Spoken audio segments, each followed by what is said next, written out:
Ngroja e klimës, deti qetë, i ngrohtë dhe pa dallgë, ka bërë që në gjirin e Vlorës të shtohen vizitorët e veçantë.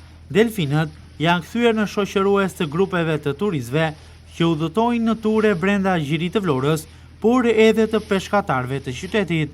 Për këta të fundit, është bërë e zakonshme të shohin delfin apo grupe të tëra delfinësh që i shoqërojnë gjatë lundrimit dhe punës së tyre në det drejt vendeve ku ata gjuajnë peshk.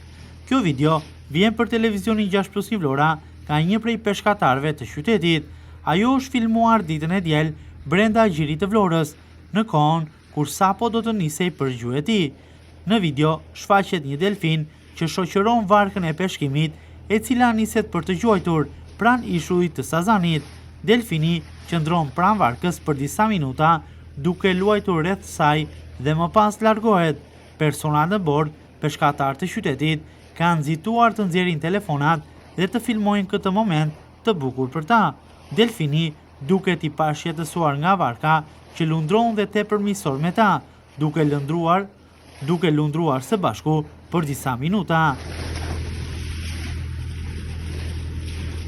Vitet e fundit, delfinët janë kthyer në vizitor të rregullt të gjirit të Vlorës, edhe për shkak të ndryshimeve klimatike, ku praninë e tyre përgjatë udhëtimeve në ishull e shijojnë shumë edhe turistët, të cilët vizitojnë atraksione turistike të qytetit.